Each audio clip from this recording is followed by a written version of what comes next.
আপোনালোকে সকলোৱে জ্ঞাত যে আমি এবাৰ ৭৮তম পলাকবাৰী ৰাস মহোৎসৱ এবাৰ আয়োজন কৰিছিলোঁ। আমাৰ ৰাস কমিটিৰ অক্লান্ত চেষ্টাত এইবাৰো আমাৰ পলাকবাৰী ৰাস মহোৎসৱে অত্যন্ত শান্তি আৰু শৃংখলাবদ্ধভাৱে এই ৰাস আয়োজন কৰিছিল। আজি অন্তিমটো দিন, ইমান বৃহৎ লক্ষ লক্ষ মানুহ, লক্ষ লক্ষ পলাকবাৰী সমষ্টি পূৰা সমষ্টিত ক'তো ভৰি দিব নোৱাৰা এটা অৱস্থা, লক্ষ লক্ষ মানুহৰ উপস্থিতি, কিন্তু অত্যন্ত শৃংখলাবদ্ধভাৱে আমাৰ পলাকবাৰী ৰাস মহোৎসৱে এইবাৰ এই ৰাস মহোৎসৱ আয়োজন কৰিছে। আৰু দেখিছোঁ যে এতিয়ালৈ কোনো ধৰণৰ অপ্ৰীতিকৰ ঘটনা হোৱা নাই। আমি সমূহ ৰাইজক স্থানীয় বিধায়ক হিচাপে ধন্যবাদ জ্ঞাপন কৰিছোঁ। সকলোৰে সহযোগিতাত আজিৰ এই ৰাস মহোৎসৱখনে আমাৰ এখন সাফল্যমণ্ডিত ৰাস উৎসৱ হিচাপে অভিহিত হৈছে। আমি আশা কৰিম যে প্ৰত্যেক বছৰে, এই বছৰৰ দৰে প্ৰত্যেক বছৰো আমাৰ এই ৰাস মহোৎসৱখন আমি এনেদৰে পাতি যাম।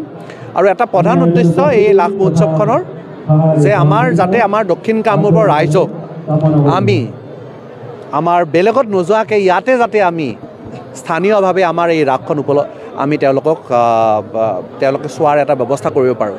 দেখা গৈছে অকল পলাকবাৰী সমষ্টিৰ ৰাইজে নহয়, দক্ষিণ কামৰূপৰ ৰাইজে নহয়, অসমৰ বিভিন্ন স্থানৰ ৰাইজ আৰু লগতে দুই এজন বাহিৰৰ ৰাজ্যৰো ব্যক্তি আহি আজি আমাৰ পলাকবাৰীৰ ৰাস তেওঁলোকে উপভোগ কৰিছে।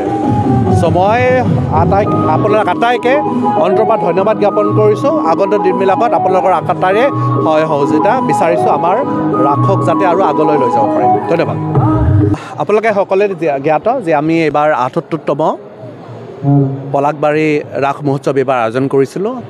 আমাৰ ৰাস কমিটিৰ অক্লান্ত চেষ্টাত এইবাৰো আমাৰ পলাকবাৰী ৰাস মহোৎসৱে অত্যন্ত শান্তি আৰু শৃংখলাবদ্ধভাৱে এই ৰাস আয়োজন কৰিছিল। আজি অন্তিমটো দিন, ইমান বৃহৎ লক্ষ লক্ষ মানুহ,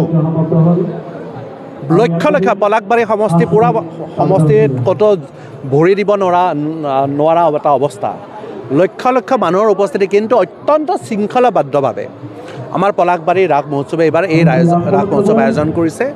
আৰু দেখিছোঁ যে এতিয়ালৈ কোনো ধৰণৰ অপ্ৰীতিকৰ ঘটনা হোৱা নাই। আমি সমূহ ৰাইজক স্থানীয় বিধায়ক হিচাপে ধন্যবাদ জ্ঞাপন কৰিছোঁ। সকলোৰে সহযোগিতাত আজিৰ এই ৰাস মহোৎসৱখনে আমাৰ এখন সাফল্যমণ্ডিত ৰাস উৎসৱ হিচাপে অভিহিত হৈছে। আমি আশা কৰিম যে প্ৰত্যেক বছৰে, এই বছৰৰ দৰে প্ৰত্যেক বছৰো আমাৰ এই ৰাস মহোৎসৱখন আমি এনেদৰে পাতি যাম। আৰু এটা প্ৰধান উদ্দেশ্য এই ৰাস মহোৎসৱখনৰ যে যাতে আমাৰ দক্ষিণ কামৰূপৰ ৰাইজক আমি আমাৰ বেলেগত নোযোৱাকৈ ইয়াতে যাতে আমি স্থানীয়ভাৱে আমাৰ এই ৰাসখন আমি তেওঁলোকে চোৱাৰ এটা ব্যৱস্থা কৰিব পাৰোঁ। দেখা গৈছে অকল পলাকবাৰী সমষ্টিৰ ৰাইজে নহয়, দক্ষিণ কামৰূপৰ ৰাইজে নহয়, অসমৰ বিভিন্ন স্থানৰ ৰাইজ আৰু লগতে দুই এজন বাহিৰৰ ৰাজ্যৰো ব্যক্তি আহি আজি আমাৰ পলাকবাৰীৰ ৰাস তেওঁলোকে উপভোগ কৰিছে। চ' মই আপোনালোক আটাইকে অন্তৰৰ পৰা ধন্যবাদ জ্ঞাপন কৰিছোঁ। আগন্তুক দিনবিলাকত আপোনালোকৰ আটাইৰে সহযোগিতা বিচাৰিছোঁ আমাৰ ৰাসক যাতে আৰু আগলৈ লৈ যাব পাৰে। ধন্যবাদ। যিকোনো খবৰৰ বাবে যোগাযোগ কৰক 7099017330 অথবা 709901